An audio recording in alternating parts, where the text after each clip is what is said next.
Rosamund Dean's book called Reconstruction is a pragmatic but positive handbook for anyone navigating a diagnosis of primary breast cancer. She joins us now. Great to have you on the show, Rosamund. Hi, thanks for having me. So you're a journalist, so I guess you've got a good platform to sort of document your journey. But even being a journalist and doing that to help other people, it must have been quite hard for you. It's quite personal. Yes, yeah. I mean, to be honest, when it came to sharing my story and writing, I had a column in Sunday Times Style. So I kind of documented the whole journey throughout breast cancer treatment, which for me involved chemotherapy, radiotherapy, and mastectomy surgery. So in some ways it was hard, but to be honest, I did find it quite cathartic to kind of have that reason to organize what I was thinking and how I was feeling about everything. And I mean, this is why people say journaling is very powerful, isn't it? Yes. I was kind of doing that, but in a more public way. Yeah, it's true. And I suppose you try and think out of something so bad has got to come something good. So if you're helping just one person along the way, then maybe it made you feel a little better. Exactly. And I got so many messages. I got DMs on social media and emails from people saying that something they had read in one of my columns had really helped them or really improved their experience of breast cancer treatment. And that's incredible. It's such an amazing feeling. Yeah. Now, that said, we can't say enough how awful it must have been. I mean, chemotherapy itself must be awful. Radiotherapy, mastectomy, everything you're going through since that first day of being told, which is hard enough. Yeah, absolutely.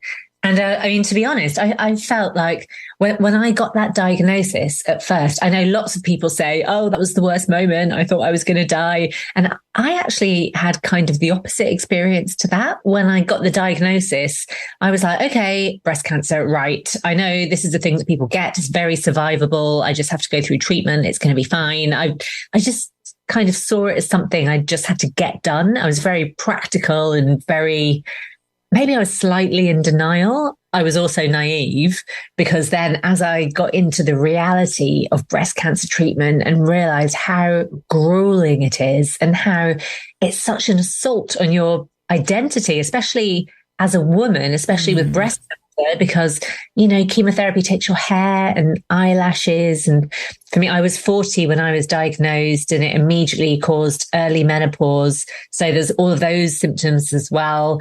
And then mastectomy surgery, having your breast removed, it's just it's just the psychological impact of it was much greater than I expected. Yeah, I'm sure it was. And we're only talking a couple of years ago, aren't we? Yeah. I was diagnosed in January 2021. So how are you doing now? Yeah, I'm good now. So I am cancer free Wonderful. Yeah. And it's nearly 2 years since my mastectomy surgery. So that's the point at which they kind of say that you're cancer free, even though I've had further treatments since then, radiotherapy and adjuvant chemotherapy as well. But yeah, from the surgery date, that's the point at which you can say, I'm 2 years cancer free, and that will be the end of this month. Wonderful. Well done, you. Big round of applause. Now, I know one of the reasons you wanted to write this book is because there's such a lot of information out there, but it's all right giving somebody a load of leaflets and things like that. But it's not real life, is it? Is that what you wanted to do? You wanted to help other people with the day-to-day things? Yeah, exactly. And the thing is, your surgeon and oncologist, they're very, very busy, and it's their job to kind of tell you what the treatment is and what the side effects might be. But it's not their job to say, this is what you can do about the fact that you're going to lose your eyelashes, or, this even things like within chemo, you're given medication to cope with side effects of other medications. So you're given anti-sickness pills and then laxatives because the anti-sickness pills cause constipation. And then you're given steroids and then sleeping pills because the steroids keep you awake, and injections to boost your white blood cells, which is your immune cells for chemo. And there's kind of no acknowledgement that lots of these things, just really, really simple lifestyle changes, can mean that you can improve your white blood cell count, can, really help with nausea, can really help with constipation, can really help you sleep.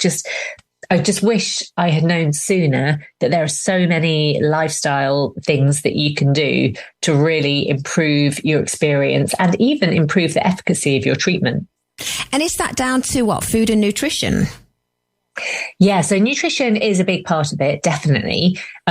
Sleep is also really important. Managing stress is really important. Obviously, it's all of these things much easier said than done. Yeah, so managing stress, yeah. I know, exactly, which is why I go into it in a lot more detail in the book. But one of the biggest ones, which I didn't realize, is exercise. So they've had loads of studies now of hundreds of thousands of people with breast cancer, and exercise reduces your risk of recurrence by half. Wow.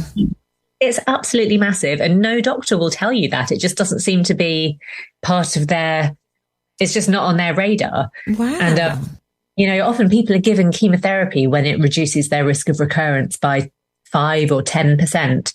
And exercise can reduce your risk of recurrence by a lot more than that. So I think that was one of the biggest takeaways for me, because I was not a person that exercised before breast cancer at all. Do you feel like it though, Rosamund? Do you honestly feel like exercising when you're going through that? No. You have to force yourself. I would say everyone is different, and there are definitely very sporty, fit people who will keep exercising throughout cancer treatment because they enjoy it and they know the benefits, and that's great for them. I would say the rest of us have to force ourselves to do it. And I would say when you're in treatment, when you're recovering from surgery or you're going through chemotherapy, then it's a case of just doing as much as you can without putting pressure on yourself. Even just a walk every day, a few stretches will make all the difference, because all I wanted to do was lie on the sofa and watch Netflix. I didn't want to do anything. That'd be me. That'd definitely be me. Yeah, exactly. I think that's a lot of people during chemo. So yeah, but any kind of movement that you can incorporate into your life at all, no matter how little, if it's just, as long as it's a little bit more than what you're doing now, then you will feel the benefit, definitely. Yeah, well, I've certainly learned something there. I remember when my mum had breast cancer, and I remember going into sort of parent mode with my mother and saying, right, I'm coming with you, I'm taking a notebook and I'm making notes of everything, knowing that her head would be so fuzzy with what the doctor was telling her. But you go another step further, which I think is great, and you've got a list of questions to actually ask your doctor. Yes, yeah, because I found the same thing. You go in there and they're giving you all this kind of big information, and it's very overwhelming, and it's a lot to take in, and it's hard even to remember all the things that they're telling you, let alone be able to ask kind of insightful questions while you're there. So it's really, really good advice to take somebody with you if you can. I found I was diagnosed during the pandemic, so I wasn't allowed to take anyone with me. And what I started doing was I started keeping a note in my phone of things that I wanted to ask the oncologist next time I saw her, so that I had a list to refer to on the day. And also I recorded what she said on my phone, just in just in the voice memos app. And it was just incredibly useful listening. I would listen back to it on the bus on the way home and be like, oh, so much of this I just totally missed at the time. Wow. Oh, crikey. So it was a double blow for you. You were diagnosed, yeah, of course, 2021, you poor thing. Oh, yeah, it was a lot. I mean, poor me, but more my poor husband, because he was doing the homeschooling with the kids and all. That's the other thing, isn't it? If you're a mother and a wife, or whatever, a husband, a partner, you've still got to carry on. You've still got to look after the kids, etc. It must have been very tough. Yeah. And I feel like for the partner of the person going through cancer treatment, it's so hard, because watching someone you love go through something as brutal as cancer treatment, it's almost harder than going through it yourself. You know what it's like when you seeing someone you love go through something. Yeah. So the person that's kind of taking care of the person with cancer, whether that's a partner or a parent or a child or a sibling or a friend or whoever it is, I make the point in the book that person really needs to be checked in with as well, because kind of nobody asks how they're doing. Yeah, good advice. And another bit of good advice I thought was you go even right down into what to pack in your hospital bag. Yes. Yeah, it's quite funny. When I was writing the book, we were kind of thinking of it as almost like one of those pregnancy books where it's sort of what to expect at each stage of pregnancy, right down to what to pack in your hospital bag for the birth. And it's kind of like, it's almost what to expect when you're expecting the worst. Yeah, and that's the trouble. You are expecting the worst. It must be quite lonely, very daunting, obviously. Yeah, absolutely. And it's just so overwhelming because there's so much. When I first started writing the column, I would get lots of messages from people kind of offering advice and suggesting tips and things that had worked for them.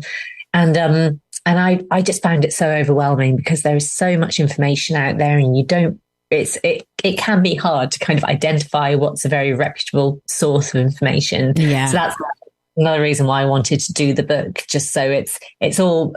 I spoke to lots of doctors for the book, and it's been double checked and triple checked, and it's definitely accurate information, which can be hard to come by on the internet. So you have got some medical experts' advice as well as your own top tips. Oh yes, absolutely. Yes. I spoke to oncologists, surgeons, psychologists, nutritionists, menopause experts, immunologists. I spoke to everyone. I got all the best advice. I think this should be given in hospitals. It should be on their curriculum. Oh, yeah. I mean, I certainly wish I'd had it. Yeah, indeed. Now, since then, you founded Well. What's that? So this is my newsletter. It's on Substack. So it's Well with Rosamund Dean, and it's available through Substack. And it's just a weekly newsletter where it's about me trying to live better for longer. So I'm just trying to be as healthy as I can after breast cancer, reduce my risk of recurrence, and also deal with all the gifts. Breast cancer is the gift that keeps on giving in some ways. So it's left me with menopause, which there are obviously lots of side effects of menopause. It's everything from insomnia, loss of libido, dry skin, joint pains, muscle aches, brain fog, headaches, all of the mood symptoms, irritability, anxiety, mood swings. There's all these symptoms of menopause, and you can't have, or I should say it's not recommended that you have HRT if you've had breast cancer. Yes. So you kind of have to find ways to deal with each symptom individually, because you don't have that kind of quick fix solution. Yeah. I know HRT is not a quick fix for everyone. It doesn't work for everyone, but because that avenue is not open to you, there are, lots of other things you have to look at. So yeah, I got a bit distracted then, banging on about the menopause. Oh, don't start me off. And also things like, so now I have a bit of osteoporosis in my spine, which was brought on by chemotherapy and early menopause. So it's things like, it's basically just trying to build my body back. I'm still only 42. I like to think I've got at least another 42 years left. And so I'm just trying to be in as good nick as I can for as long as possible. And that's what my newsletter is kind of charting. Good for you. So do we just put Substack in and then well? Yes. And yes. then it should come up in the internet. Now, I know this is not your first book. You've written Mindful Drinking, How Cutting Down Can Change Your Life. I'm guessing whilst you're having chemotherapy and stuff, you really don't want to drink anyway. Yeah, exactly. I do. It's actually funny because I wrote that book back in 2017, and there is a whole section on it about how alcohol can increase your risk of breast cancer. The irony, the absolute irony. Yeah. It is unfortunately one of the most proven links. It's like as causative as smoking and lung cancer. Really, it's like it's really a lot of research behind it now. And when you're going through chemotherapy, you don't want to drink because you feel sick all the time and you've got mouth ulcers and you just don't feel like it. But since having come out the other side of treatment, I have to say I do have the occasional drink. I'm not completely teetotal. I will have a gin and tonic on a hot day, or I'll have a, a glass of champagne at a celebration. But now it's very much the occasional drink. It's like a rare treat rather than I don't open a bottle of wine with dinner every night anymore. Yeah. Okay. Yeah. So I've definitely changed my drinking in that way. And that's been a big thing for me, a big part of being healthier after breast cancer. Yeah. Well, you've had some great reviews. Victoria Derbyshire, who we love on this show, said a brilliant comprehensive guide for anyone with a breast cancer diagnosis. Clearly and calmly written. I wish this had been available when I was diagnosed. That's a great thing for her to say. Oh, yeah, I know. She's amazing. And I know that you have a website because I'm looking at it and you're with Jamie Oliver. Are you doing some cooking there? Yes. Yeah, that was for a piece that I wrote for Grazia where I interviewed Jamie Oliver, and he basically gave me a cooking lesson. So, wonderful. Yeah. Wonderful. Sorry. So it's rosamunddean.com, your website. Yes, exactly. Great stuff. Well, we're selling your book on our website right now for our listeners to buy. It's called Reconstruction, How to Rebuild Your Body, Mind and Life After a Breast Cancer Diagnosis. And it's by the lovely Rosamund Dean, who we're chatting to now. Thank you so much for being so open and honest, Rosamund. And I'm so glad you're feeling better. Oh, thank you so much. My pleasure. Take care now. You too. Bye.